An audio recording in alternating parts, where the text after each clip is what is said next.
जय श्री राम। जैसा कि पिछले अध्याय में मैंने आपको बताया था कि ऋषि विश्वामित्र आए थे राजा दशरथ के पास अपनी मांग रखने कि वो अपने पुत्र श्री राम को भेजें, क्योंकि कुछ असुर उनके यज्ञ में बाधा डाल रहे थे।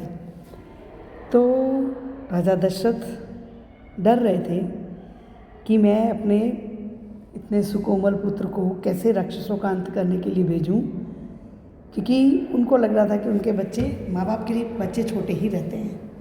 परंतु ऋषि वशिष्ठ जी जो थे, जब उन्होंने बोला कि नहीं, कोई दिक्कत नहीं है, कोई परेशानी नहीं है, आप श्री राम को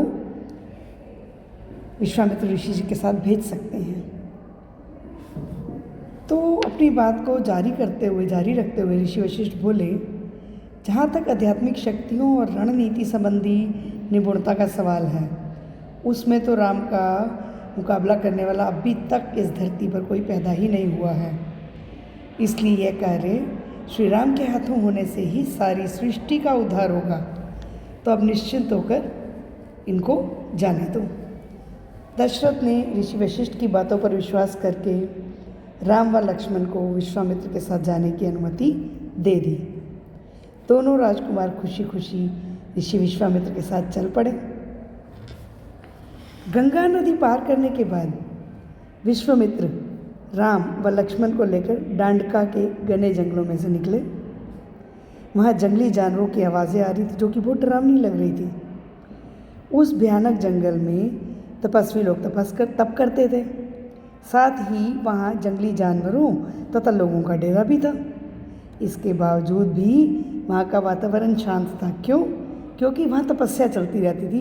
बड़े बड़े ऋषि लोग तप करते थे, भगवान का नाम स्मरण करते थे, और जहाँ भगवान का नाम होगा वहाँ पे किसी प्रकार की तकलीफ आने का कोई संशय ही नहीं है। लेकिन जब से मरीच व उसकी राक्षसी माँ ताड़का ने इस जंगल में अपना बसेरा बनाया था, तब से वहाँ कुछ आतंक का माहौल बन गया था। वो कहते हैं ना कि जहाँ भगवान का नाम होता है वहाँ पे नेगेटिव एनर्जी भी आती है, अपना घमंड दिखाने के लिए, अपना आतंक बचाने के लिए, लेकिन फिर भगवान वहाँ पर आकर उन सब का नाश कर देते हैं।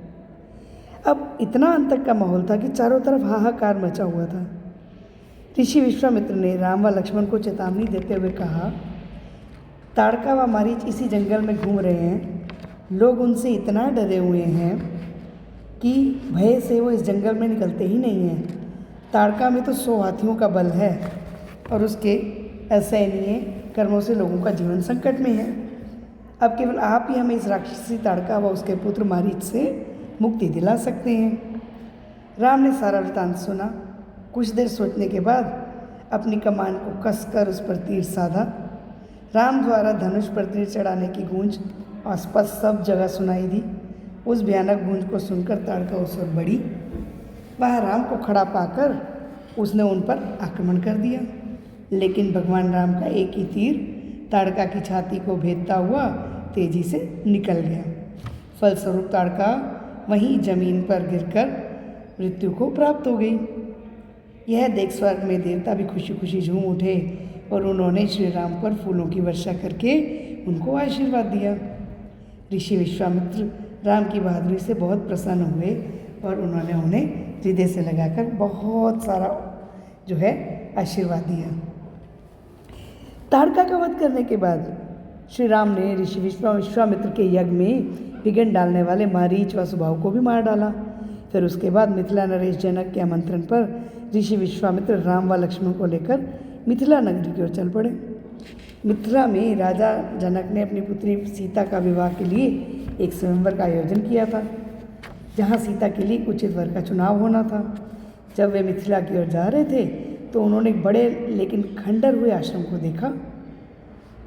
तो उन्होंने पूछा, ऋषिवर, ये आश्रम खंडर क्यों बन गया?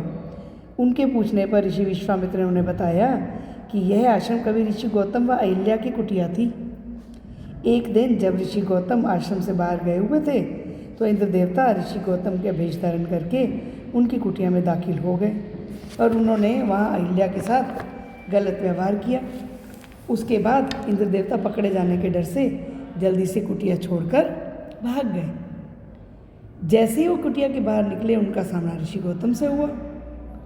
ऋषि गौतम बिना किसी बातचीत के ही जान गए कि इसने तो मेरा वेश धारण कर रखा है और उनकी गैर हाजिरी में कुटिया में क्या हुआ होगा, यह जानकर उन्हें बहुत क्रोध आया। तब गुस्से से भरे ऋषि गौतम अपनी पत्नी अहिल्या की ओर मुड़े और उसे श्राप देते हुए बोले, आज से तुम यहाँ एक पत्थर बनकर रहोगी, कोई भी तुम्हें औरत के रूप में देख ही नहीं पाएगा। एक दिन जब भगवान राम के चरण स्थान पर पड़ेंगे और वह तुम्हें छुएंगे तभी तुम्हें इस श्राप से मुक्ति मिलेगी। इतना कहकर ऋषि गौतम कुटिया छोड़कर वहाँ से चले गए। जब भगवान राम ऋषि विश्वामित्र के साथ वहाँ पहुँचे तो उस पत्थर को देखकर बहुत आश्चर्यचकित हुए कि इतने समय से माता अहिल्या पत्थर का रूप धारण करके यहाँ बैठी हैं। तो क्योंकि उन्होंने पूरी कथा सुन ली थी तो उन्होंने बड़े प्यार से पत्थर को छुआ। श्री राम द्वारा उस पत्थर को छूते ही अहिल्या अपने स्त्री रूप में वापस आ गई और श्राप से मुक्त हो गई। फिर उसने दोनों हाथ जोड़कर श्री राम के चरण स्पर्श किए और खुशी के मारे रोने लगी कि किसी भी तरह से ही मुझे आपके चरण छूने का तो मौका मिला। और इस तरह से अहिल्या का उद्धार किया श्री राम ने और भगवान हम सब का उद्धार करेंगे, यही आशा के साथ मैं आज का अध्याय समाप्त करती हूँ। जय श्री राम।